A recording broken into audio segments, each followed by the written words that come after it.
বিসমিল্লাহির রহমানির রহিম। আসসালামু আলাইকুম। আজকে আমি আপনাদের সাথে একটা শেয়ার করি আমাদের ছাদ বাগান।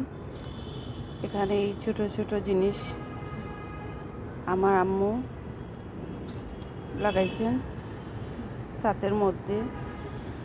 এগুলা আপনাদের সাথে শেয়ার করি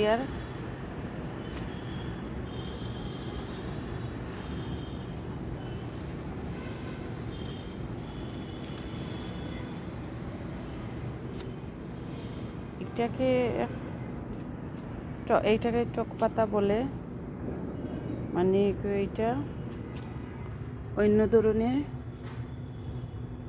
একটা সবজি। এইটা দিয়ে টক ভর্তা করে খাওয়া যায়। এটাকে টক পাতা। এই একটা গাছ, এই যে একটা আছে আমাদের সাথে, ওগুলা আমার আম্মা রয়েছেন, আমার ছোটো বোন, আমার আম্মা, মানে আমাদের ফ্যামিলি সবাই। এই যে তুলসী পাতা, ওগুলা ঔষধি গাছ এইটাকে বলে। এইটা হলে যে ছোটো বাচ্চাদের কাশি সর্দি হলে এগুলা খেলে অনেকটা উপকার পাওয়া যায়। আর এই যে আমাদের ছোট্ট একটা ফুল বাগান, ফুলের চাষ।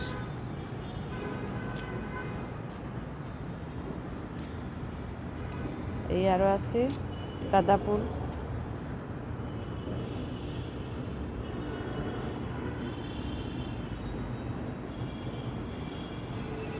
আপনারা দোয়া করবা।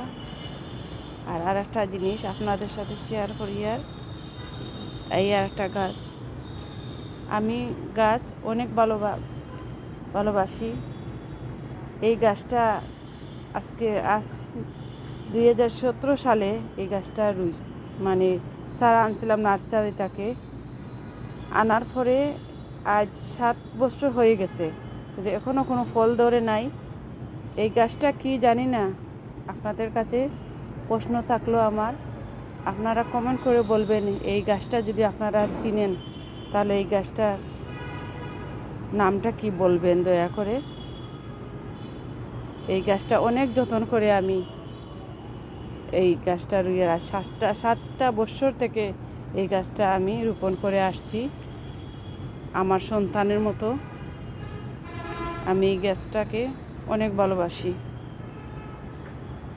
এই যে আছে এই মরচের গাছ, এগুলা সাথেই আমরা চাষ করছি।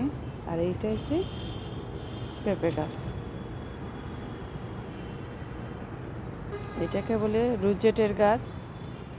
এটা দিয়ে যে চালের গুঁড়ো দিয়ে বড়া, পাকোড়া, যাই আপনি চান না কেন অনেক ভালো হয়, খেয়ে দেখবেন। এটা হলো মেহেদির গাছ। এই আর একটা সবজির গাছ। এই গাছটার জন্য আপনারা সবাই দোয়া করবেন। আল্লাহর রহমতে এই গাছটা যদি কোনো ফল দেয় আপনাদের সাথে শেয়ার করব ইনশাআল্লাহ। আমার জন্য দোয়া করবেন। আসসালামু আলাইকুম।